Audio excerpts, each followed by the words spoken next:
Welcome, everyone. I hope everyone's doing well. We're going to just wait till we have more people join the call, but happy to have you here. Thank you for joining us.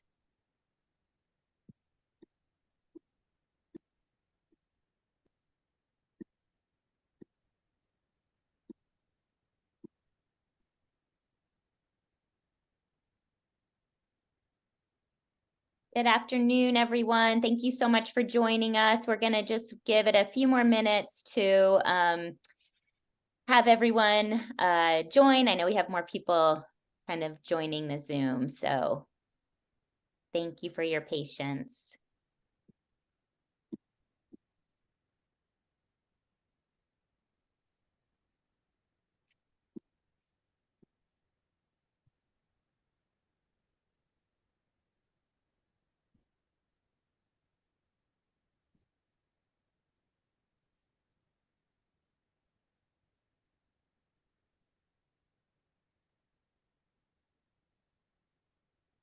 Hi, everyone. Thanks for joining. We're going to get started in just like one more minute, just giving everyone a chance to kind of log in. Thank you.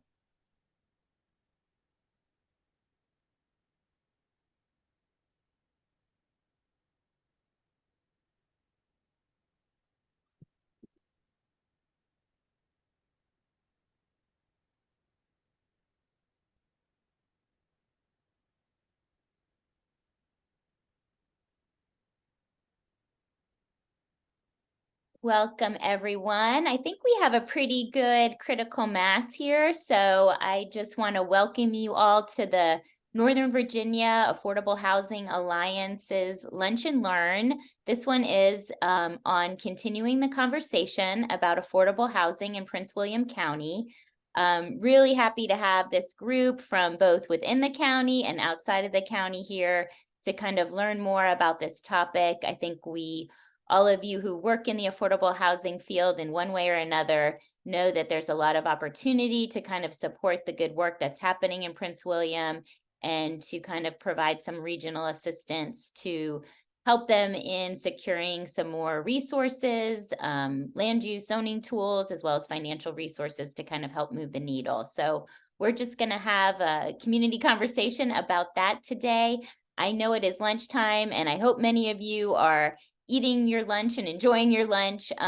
But because this is a newer group, I thought it would be really helpful if we could just introduce ourselves. You don't have to come on camera if you don't want to, but I'm going to go ahead and call people out to just unmute themselves. It'd be helpful if you could give your name and your organization and let us know a little bit, about why you're here if you're able. So with that, I'm going to turn it over to my colleague, Hannah, to go ahead and introduce herself. Hello, everyone. My name is Hannah Batuta, and I'm the Director of Policy and Programs here at Navaja. Good to have you all here. And I'll just go down my list so we can move through this pretty quickly. Tony from Voice, can you introduce yourself? Hi, I'm Tony Mercogliano. I'm the leader of the St. Francis of Assisi Voice Ministry. Thank you. Alice Hogan? Good afternoon. I'm Alice Hogan. I'm a policy consultant with the Alliance for Housing Solutions in Arlington. Happy to be here. Thank you. Bernard Warren.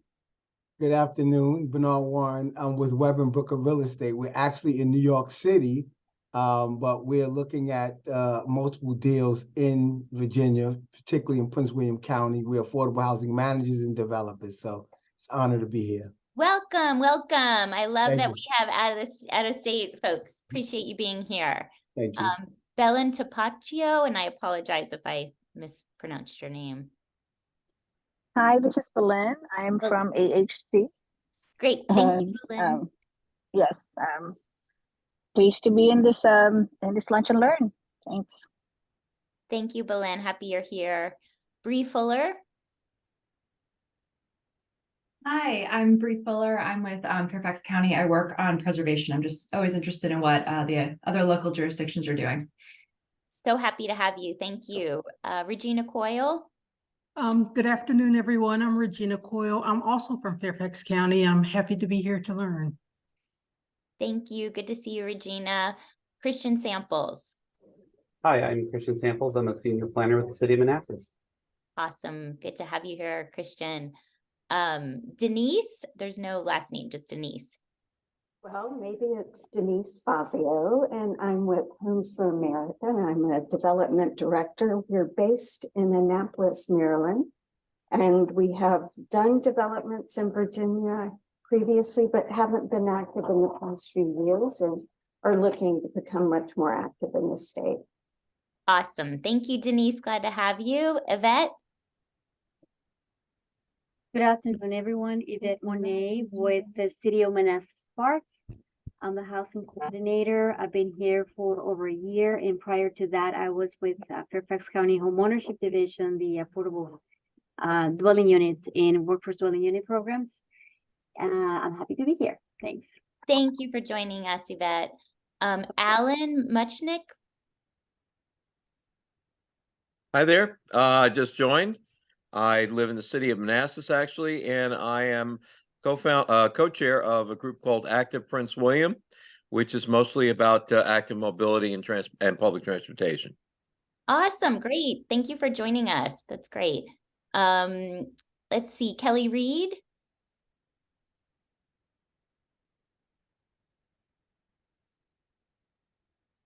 Not sure, Kelly, if you can come on. Yeah. Hi, I'm Kelli Reed with AHC, and I'm just here to learn as much as I can and more when it comes to affordable housing finance. Thank you, Kelly. Also, Lynn Thomas.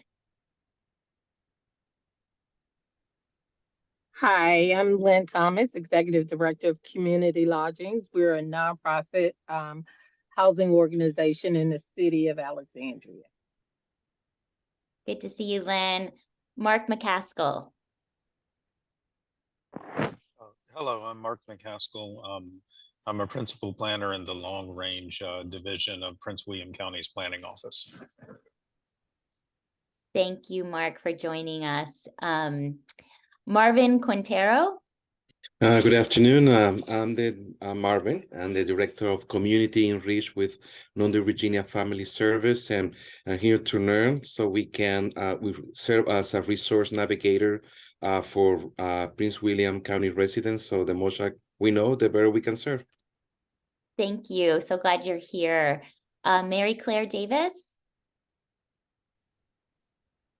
Hi, it's Mary Claire Davis with AHC, rounding out the AHC team that's joining today. We are a nonprofit affordable housing developer active in Northern Virginia. Interested in what's happening in Prince William County as well. So happy to be here. Wonderful. Thank you for joining us. So pleased and honored to have Delegate Michelle Maldonado here as well. So Delegate Maldonado, if you could introduce yourself. Hi, good morning. Thank you. It's great to be here. So I represent, as many of you know, parts of Prince William County, and was recently appointed to chair our Democratic House committee, policy committee on affordable housing. So I am very much interested in this, also from personal experiences in childhood, having housing insecurity and looking at ways we can find affordable solutions that might be out of the box and that may inspire, incentivize private sector folks to help contribute to the development of workforce and other affordable housing solutions in our area. So I'm really glad to be here and to learn and to be a resource. Thank you. Thank you so much. We're thrilled to have you and really appreciate you making time. Oriela Meja. Hello, everyone. I'm Oriela Mejia, Northeastern Regional Director for U.S. Senator Tim Kaine, and I am excited for this virtual lunch series where I'm going to learn what Prince William County has in store for their residents and take those thoughts back to my boss, Senator Kaine. Wonderful. Thank you so much for being here. Happy to have you as part of the conversation. We have Planning Commissioner Patty Kuntz also here from Prince William. Patty. Hi, hello everybody. Yes, I'm on the Planning Commissioner. I'm at large underneath Ann Wheeler. And I'm just excited to try and really develop a plan to bring affordable housing into every part of Prince William County. So this is a good way to start. Thank you for being here. Vicki Fishman. Hi, I'm Vicki Fishman. I'm the Director of Government and Community Relations for the Jewish Community Relations Council. We recently adopted a policy paper on affordable housing. We address a whole lot of issues. And so I'm always looking for ways to learn and to figure out how we can partner and join coalitions to support affordable housing efforts. That is wonderful. Thank you, Vicki. I hope I got everyone. If I didn't, please come off mute and introduce yourself. I think I got everyone. So thank you all again for being here. I'm going to go ahead and share my screen, and we'll kind of just talk about our agenda. This is not going to be me talking the whole time. I appreciate that we can take the time to introduce ourselves, because I think we're really just starting to build on good work happening in Prince William and trying to align different interested parties and coalitions. And I think it's really helpful to kind of make sure we all know who each other are, so we can continue doing this work together for sure. So we had the opportunity to meet in person last Thursday.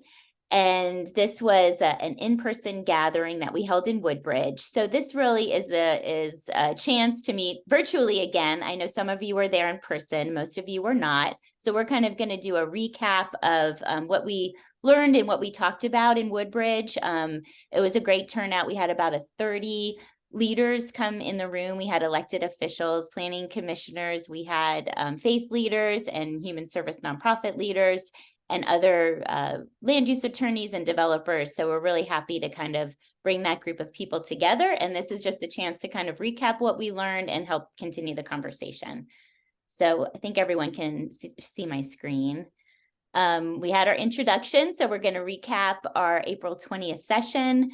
We're going to frame some of the issues for you, and then have some time for questions and clarification, and then really want to leave some time here to hear from you about what your questions are and an open discussion, and then we can talk about next steps of what we can do to follow up.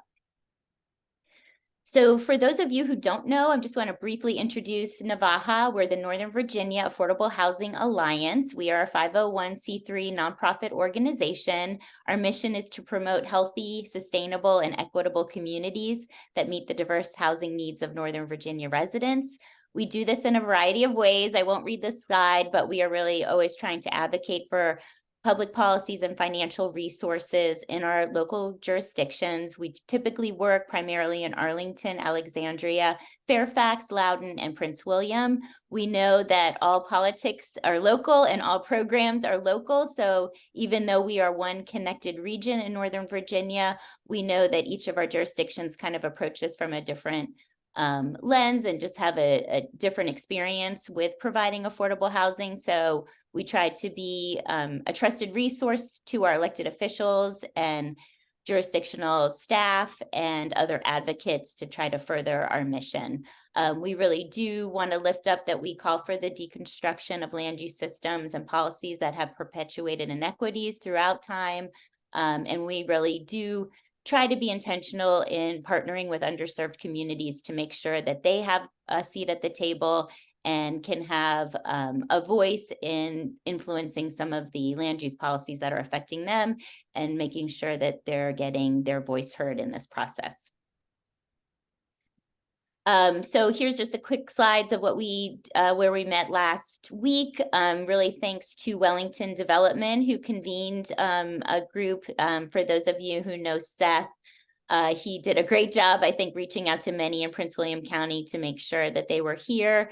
He's been a fantastic partner in trying to kind of help the conversation along with the need for affordable housing in your community. I will say I am not the expert, so those of you from Prince William County are the expert in what's happening in your community. So we do want to learn from you. I think NAVAHA has a role to play by sharing what other jurisdictions are doing, sharing our knowledge around best practices, our research. We're here to learn from you, as I hope you can learn from us, and we'll look forward to kind of working together. Just for some clarification, just so we all know what we're talking about, I thought it might be helpful to talk about some general definitions of affordable housing. So when I go and speak with others, people say, what does affordable housing mean? So basically, housing is considered affordable or attainable if an individual or family spends no more than 30% of their gross income on their housing costs. So we have a range of affordable housing because we have a range of incomes here in our community. And when we look at our region, we are all part of the this same metropolitan statistical area that encompasses the DC, Alexandria, Arlington MSA is what it's known as. So Prince William County is part of that. And in fiscal year 22, 60% of the area median income for this MSA was about $85,380. So when we talk about 60% of the AMI, that's usually the target for what many of our affordable housing programs, including the low income housing tax credit. We'll talk a little bit more about that later, but that's typically what we're seeing as a low income family. Moderate income family is up to 80% of the area median income, and that's about $90,000. And for those of you on the call who are working in the human service industry, you probably recognize that your clients are making much less than that. So they could be making 50, 40, even 30% of the AMI. And we'll talk about the challenges with providing housing at those lower incomes. And that's where we're really seeing the need. Our fair market rent in this MSA is about $1,785 for a 2-bedroom apartment. Probably a lot of you know that it's even higher in some of your communities, but that's what the fair market rent established by HUD is. And just as another frame of reference that I like to use when I'm speaking with others, that the National Low Income Housing Coalition establishes a housing wage. So what people need to earn to afford that average 2-bedroom apartment. And in this area, that's $34.33 per hour. And we all know that the minimum wage in Virginia is $12 an hour. So if you have a family of 4, even 2 parents, both working full-time at minimum wage jobs, you know they can't afford that average 2-bedroom apartment. And that's just trying to demonstrate some of the definitions when we're talking about affordable housing and people who need it. Any questions about that? You can take yourself off mute. Looks like Alan has a question. Sure, go ahead, Alan. How does the cost of transportation at a particular site related to what housing price is actually affordable? Yeah, that's a great question. I can share with you after. There's some great online tools that will also can demonstrate basically a housing cost in addition to transportation costs for a certain area. So maybe I can share that resource with you. It's obviously very connected and combined when we're speaking of that. So, you know, housing, transportation, childcare, all of that are really the major expenses that people face and spend a majority of their income on. So yeah, we can bring that up, I guess, in the discussion later. Thank you. So just so you know, we all have really demonstrated the need for affordable housing in our region, and we've set goals.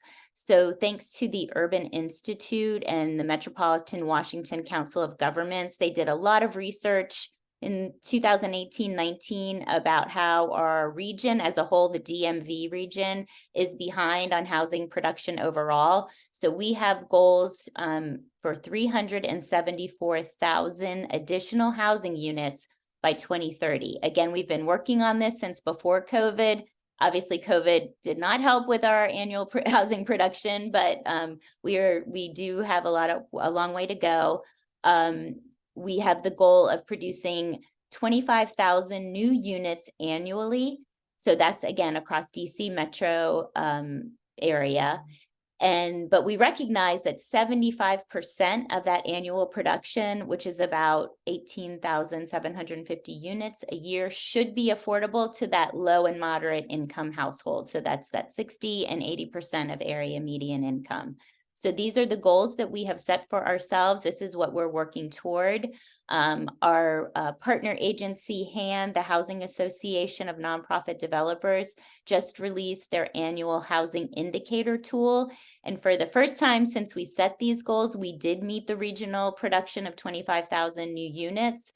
But and we can put that resource in the chat later. But what we're recognizing is we're all having a harder time meeting those annual targets to serve those low and moderate income households, and especially the lower income households. Just something, this is a quick graphic to show you why we're so behind, I think, on our annual housing targets. So this is in our region, we see the annual building permits by residential permits that have been issued. You can see we were at that 25,000 building permits issued in early 2000s. And then because of the financial downturn, recession in 2008, 2009, that obviously declined, and we have not kept back up pace. So we just kind of are behind with our region's growth in providing the housing. That's putting pressure that we're all feeling, and the clients you serve are feeling, because the supply of housing is not there. So quickly, just an overview of housing finance, and we're going to share with you after this some additional tools and resources where you can get more information about all of these programs.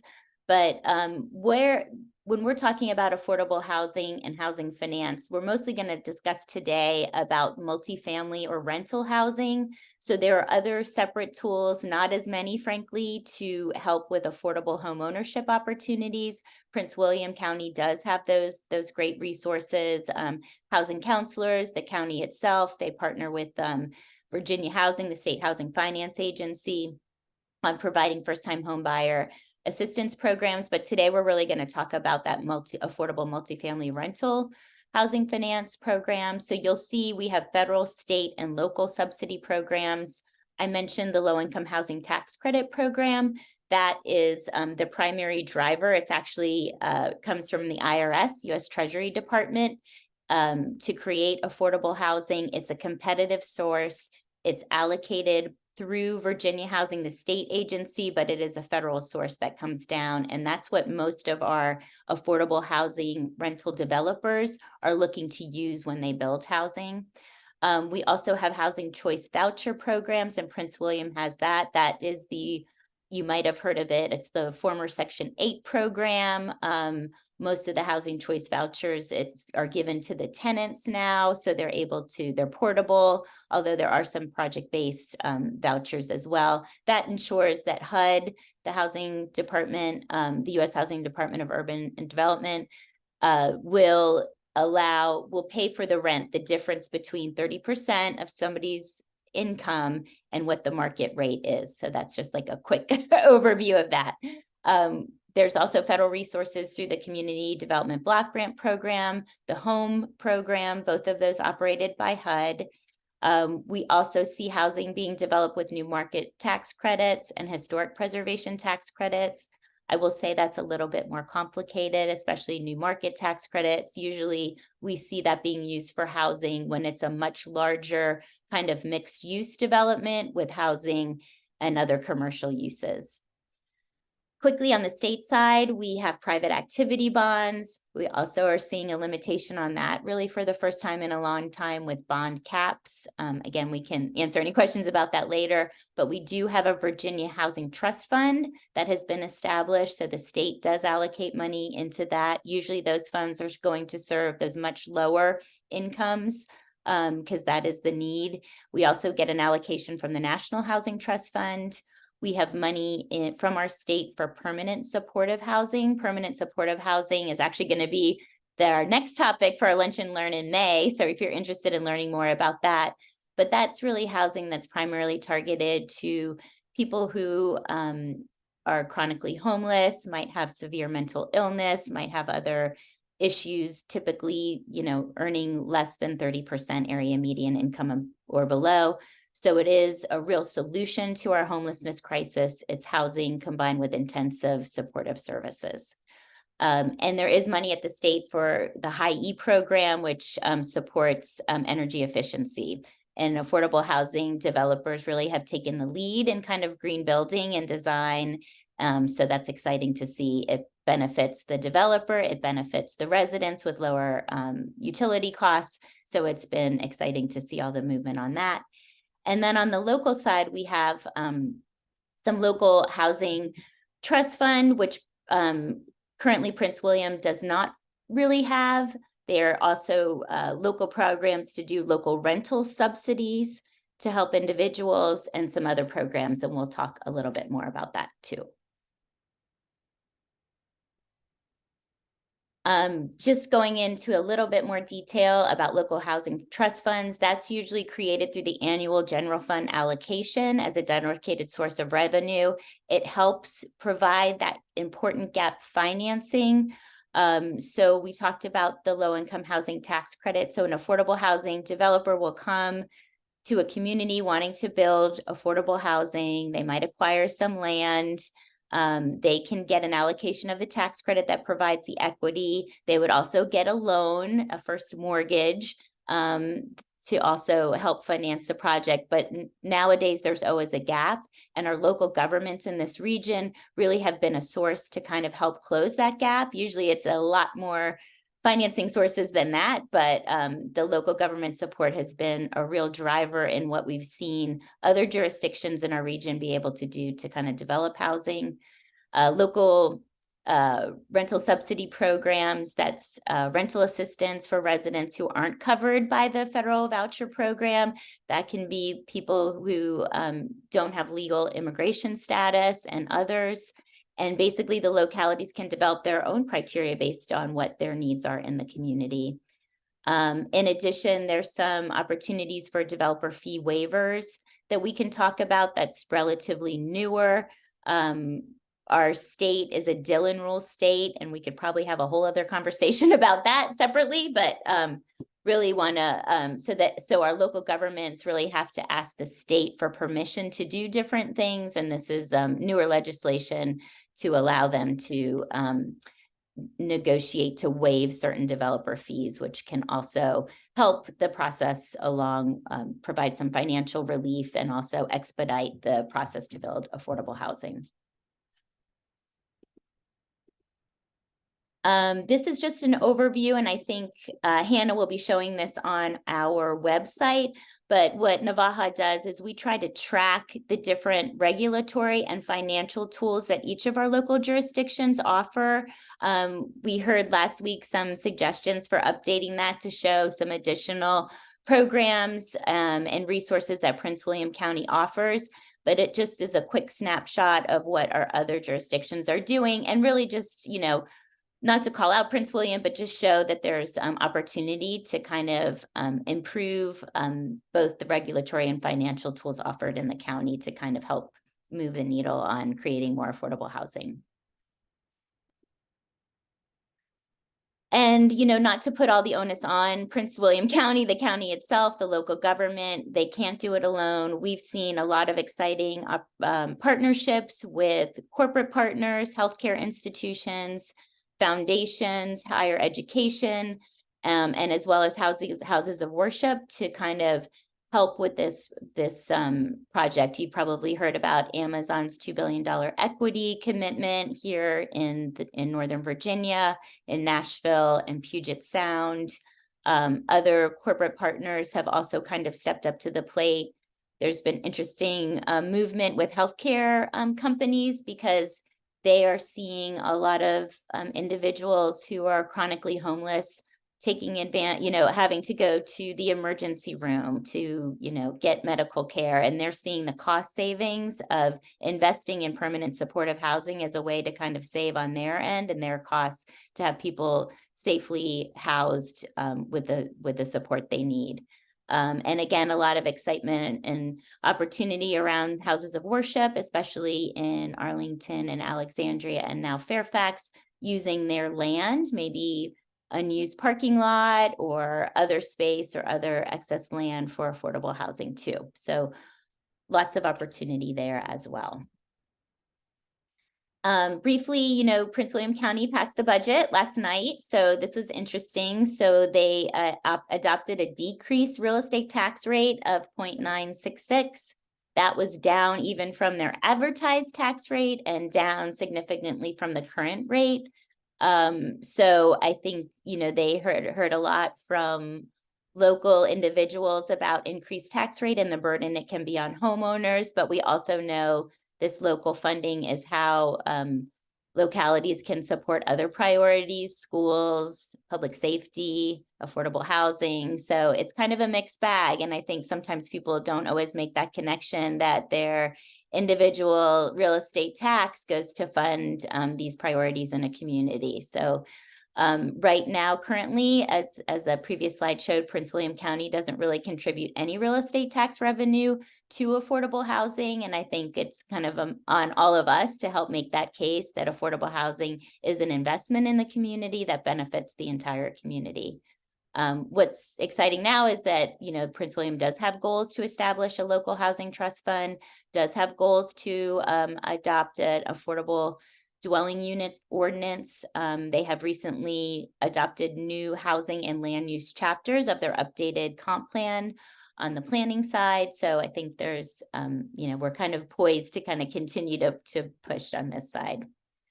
Here's just an overview of some of our additional resources. Hannah's going to walk you briefly through our website because we heard some questions about things you wanted to learn more about, and I think we have information to share. And here's just a quick overview. When we asked you to sign up for this session, we got a lot of feedback on future topics. So really hope Navajo can continue to convene these conversations. We can talk more about how often and when and where we do that. But these are just some of the things you all are interested in learning more about. And, Navajo doesn't have all the answers, but hopefully we can work to find the experts to kind of, help build the case for affordable housing and resources in the county. I think you have Hannah and my contact information. You'll get a copy of all these slides, so you will have this, but we're always open to have a conversation and hear from you about how else we can support you in this work. So we're gonna make sure we have time for questions, and Hannah, I'm gonna stop sharing so maybe you can do a quick overview of our website, and then we can go ahead and be thinking of your questions and discussion topics, and we'll open it up.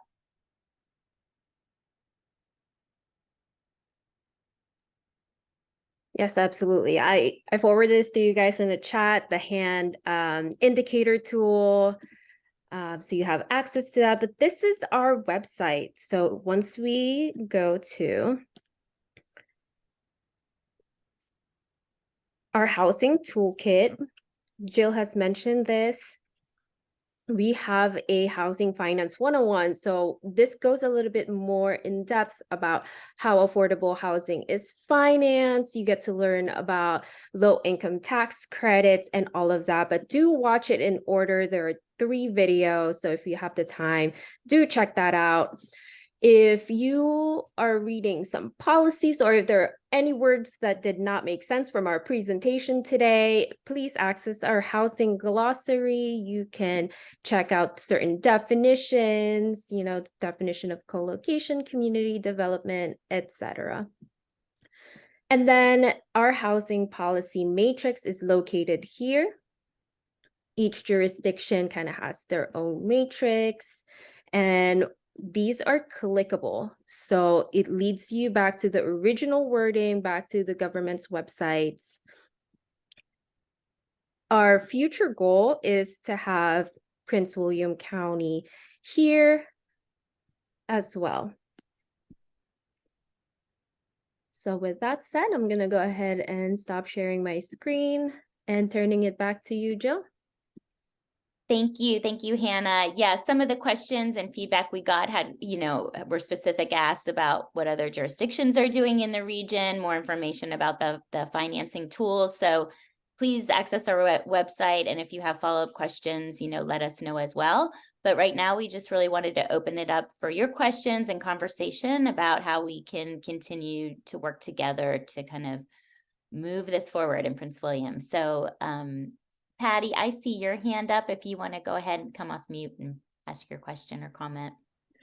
I was at the meeting last week as well, and what stuck in my mind as I was driving home and then even today and just looking around in my general area, it seems like we're woefully behind on apartment buildings. Is that correct? And I mean, because it's not where you start, it's where you begin. You can start with affordable rent and then build your savings up. So I'm just wondering if that's a major area of focus the planning commission and the supervisors need to focus on. Yes, I think that is a great point, kind of going back to that housing supply challenge that we have. So, right, we have not been building as quickly as that has not kept pace with our population growth as we brought in new jobs. Prince William County, Loudoun County, some of the two fastest growing counties, I think, in the state, in the greater region, even in the country at times. So yes, we have not kept up pace, and I think that can alleviate the pressure on the lower rents as well. If people don't have the opportunity to kind of, if you are living in a apartment, 2-bedroom apartment for $1,500 a month, and you have gotten a raise and you've gotten promotions and you're ready to move to the next step, if there's no place else for you to move to, then we do see that pressure. That doesn't open up the unit for somebody else who can afford, who have $1,500 for that could be affordable to them. So yes, absolutely. I think you are right. Prince William hasn't been kept up, but I mean, I do think it's an evolution of the growth that we've seen. We've seen Arlington kind of take the lead, Alexandria closer in jurisdictions to DC, and the transportation is always an issue as well. So, well, real quick too, is the lack of the apartments driving the cost of the apartments? Because to me, $1,500, $1,700 a month is very high for a teacher, for a firefighter. Yes. Okay. I mean, I think that's all part of it, but you can see from the research done with COG, and we can send you links as well. That it really is, our job growth has been at the lower income range of service sector as well. Yeah. So we haven't been building the units that match For them. incomes, right? So that's the challenge. Thank you. Sure. Delegate Maldonado, I see your hand up as well. Thank you. I'll wait because I think Mary Claire was before me. Oh, okay, Mary Claire. That's very kind of you. My question was about your mention of the new housing and land use chapters for the county. Did those create a better environment for density and or affordable housing, or create pathways for offsetting public opposition in any way? I mean, is there a sort of a nutshell description of what those updated chapters allowed? Or Sure, and we can share those resources, and I think we do have county staff. I'd love to defer to them if they are on the call, if Mark is wanting to weigh in on that too.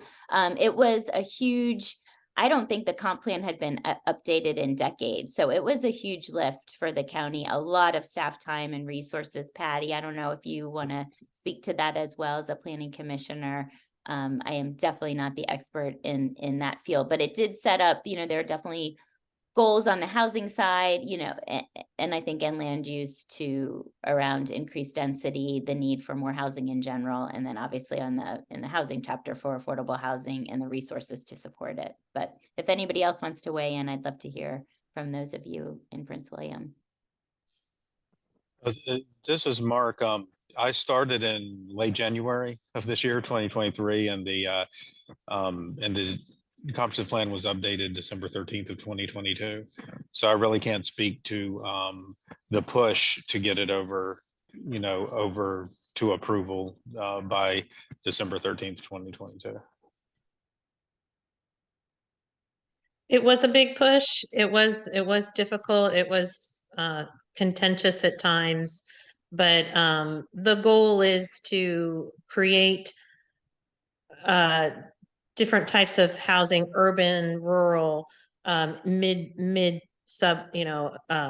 midway between the two, but to have different forms of housing in every section of the county. That is the goal.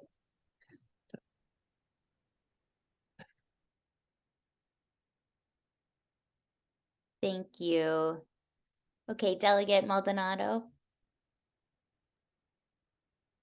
Thank you. I have two curiosities. The first is I'm wondering if you're seeing, I think the lack of inventory is so multifaceted. We could probably spend a whole session on just why the inventory, the housing stock is at a low point as it is. But one of the things that I'm seeing and that I noticed some developers doing, not necessarily in the affordable housing space, that makes me think about this question, and that is, are we looking at the impact of these sort of temporary hoteling like the Airbnbs, the Verbos, taking inventory out of the market to use as those, and so that's adding to what's happening. I saw an example where a developer was developing a community, and in the clauses, the HOA condo documents, it said it prohibits that very thing so that they keep the housing stock available. And I'm just wondering if you're seeing any trends or noticing anything that is helpful for us to know here. That's question one. Okay, and I'm happy to hear from others too. I don't have all the answers, but I do know that some of our other jurisdictions have adopted kind of more regulation around that. I don't know if it's a huge driver. I think in kind of more, I'd say like kind of resort or vacation communities, I think it's a huge challenge. I think in, if you're resort or a beachfront community, then maybe here or maybe even in downtown DC, I don't see it as much. And I don't have any data to share, but I know that in Fairfax, they were working to address that issue. I think in Arlington as well and Alexandria, but I don't know if it's that many units being taken offline here in our region to make that much of a difference, but it certainly is part of the conversation, right? It's not helping the housing supply challenge at all. Part of it too is in Prince William County, it's like we have a very large unfinished basement. We could make it a living unit, but we're not allowed to have an oven. That's simple.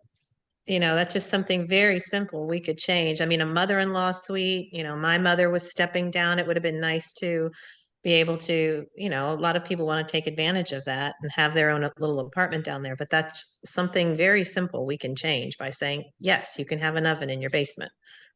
So. Yeah, thank you. Thank you for raising that. And just, I know there's sometimes confusion around, we'll say an ADU ordinance, that's an affordable dwelling unit ordinance. So that's usually requiring developers to contribute affordable units in a multifamily building. And accessory dwelling units is also ADU. So that's like a separate unit that you might build on your single family home property, maybe a basement unit above the garage type thing. Even a separate structure on land. So that can be confusing when we talk about it. And I think Fairfax has adopted accessible living unit, ALU, to try to avoid that. But yeah. And then you had a second question. Yeah, this one also maybe, I'm just kind of pulling at the threads of some things that came up over the last session and in between session.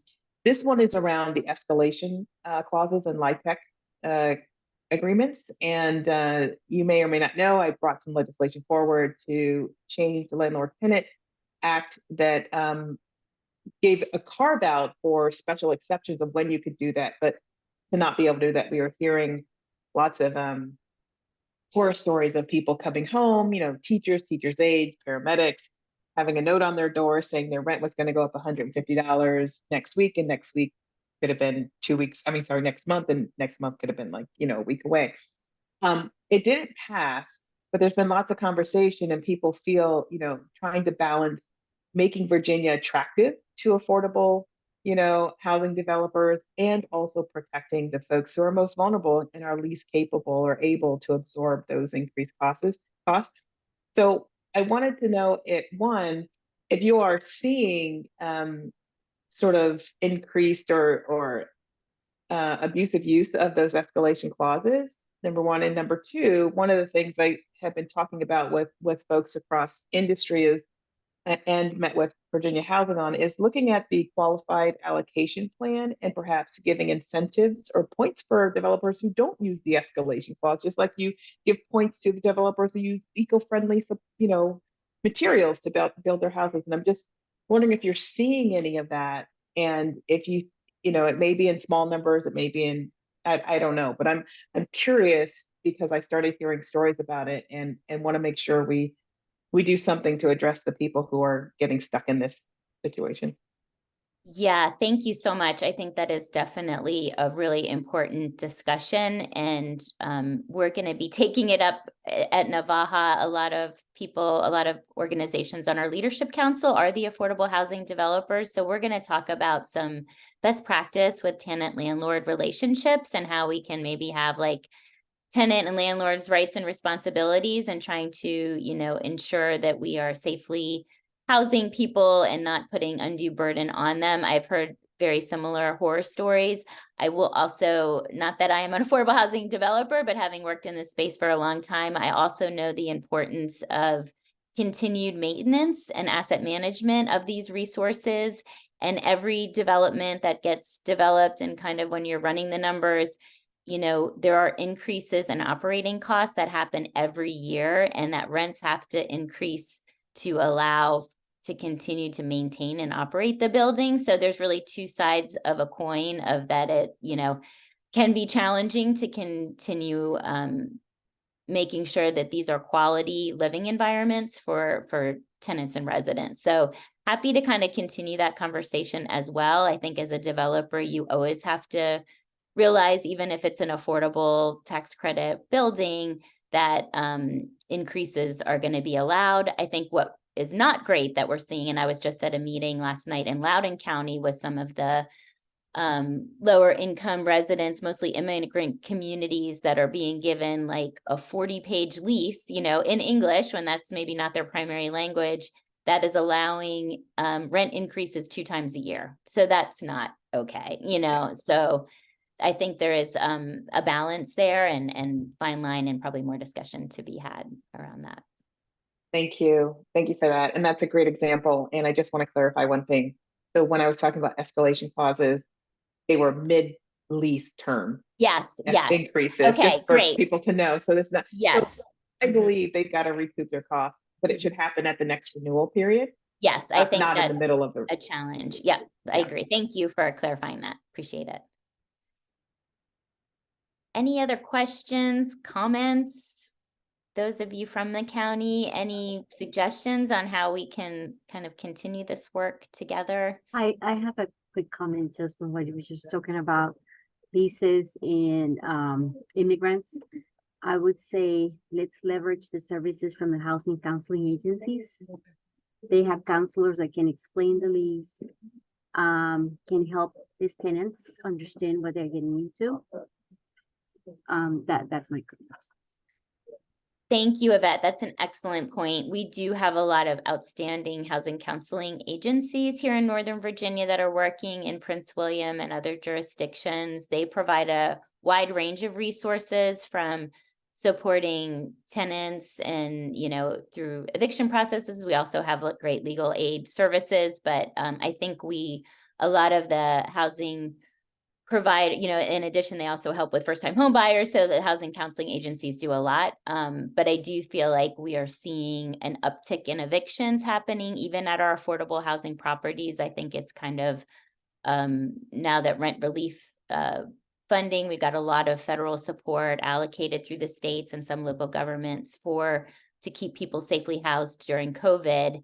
And then just recognizing now that some of those resources are ending and people still aren't able to afford to stay in their apartments. Their wages haven't kept up with the rent increases primarily. Any other questions, comments?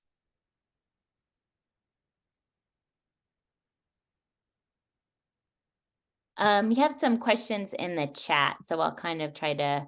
And I really appreciate, if you haven't been looking at the chat, thank you to everyone who is, adding some links and suggestions as well. question about, can Virginia localities uncouple the cost of locality required off-street parking from the price to rent or buy housing? That is a great question. I just saw that the city of Richmond adopted that they are no longer going to require developers to provide off-street parking. So it's kind of like a step in that direction, which is kind of interesting for Richmond.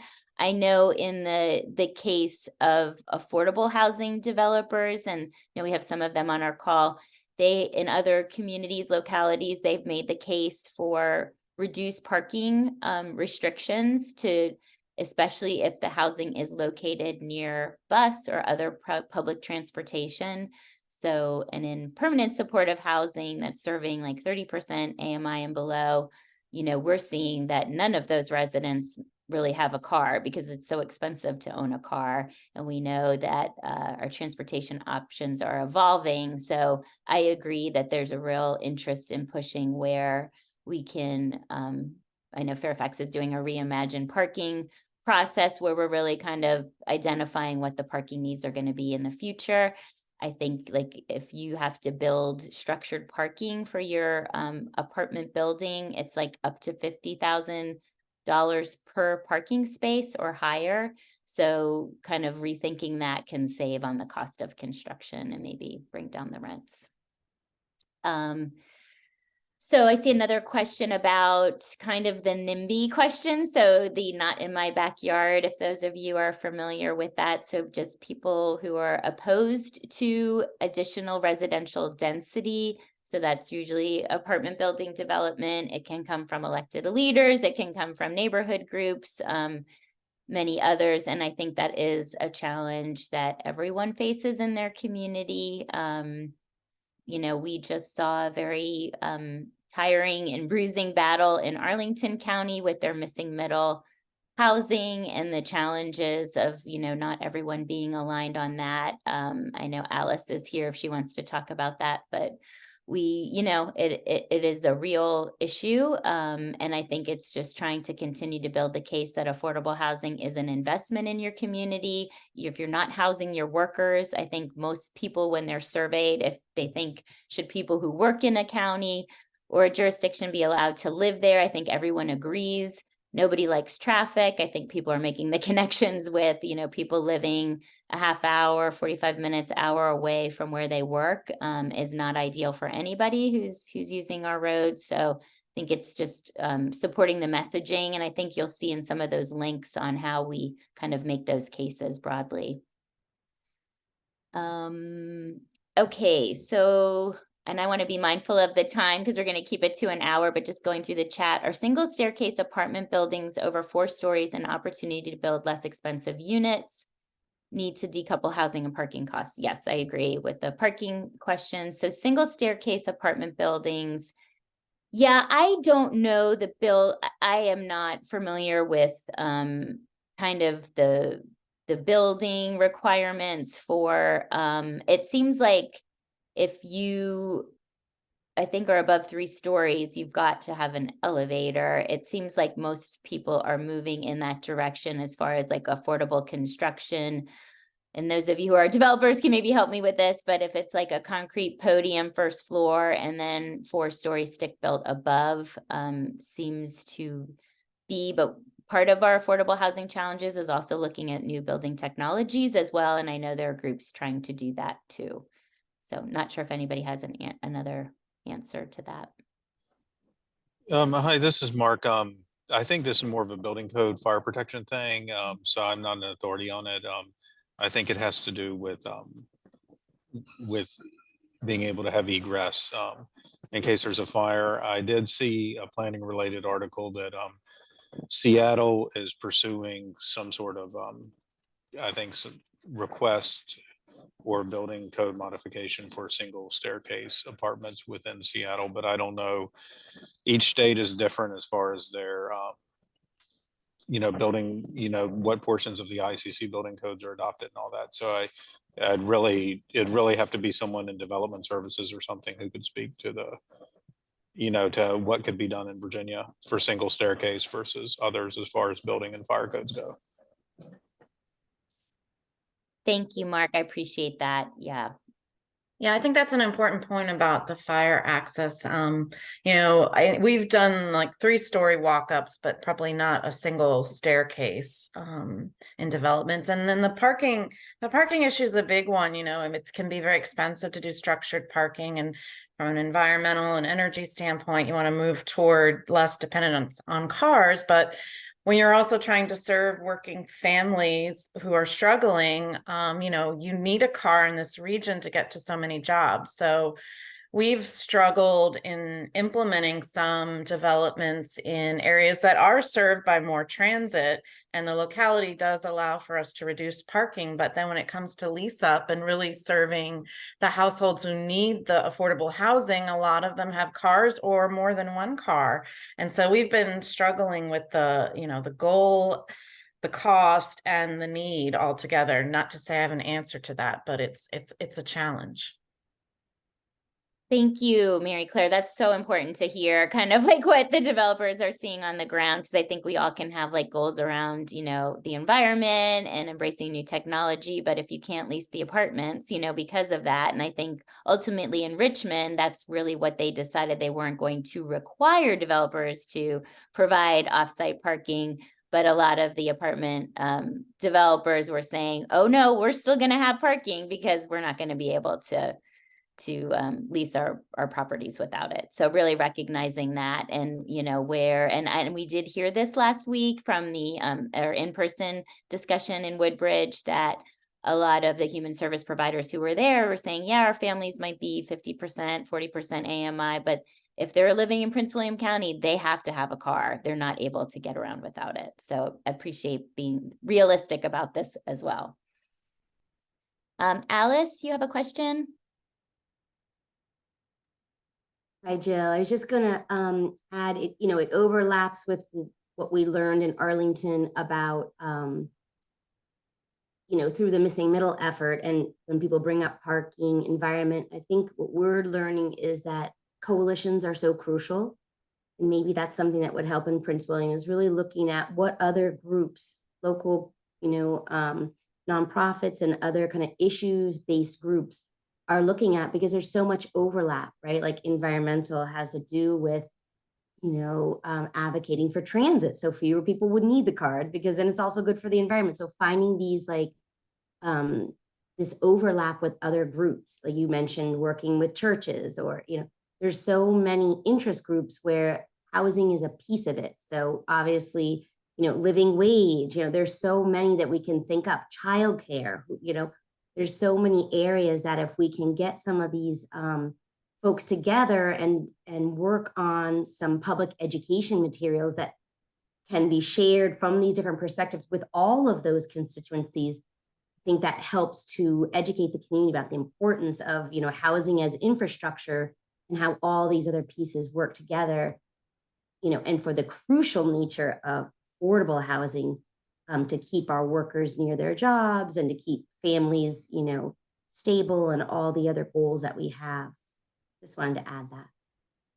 That's an excellent point, and probably like a great point to end on. So thank you, Alice. I think that, speaks well to hopefully continuing to kind of build our own coalition here. And again, Navaja, it doesn't have all the answers. This Prince William is your community. We'd love to kind of stay involved to find out, who we should be speaking with. I know we have great resources on the call here today as well. So we'll be following up with a survey. We'd love to hear from you if you want to stay involved. We'll continue to kind of convene this group and make sure we're reaching out to other coalitions and advocacy partners as we continue our work. But thank you all so much for being here.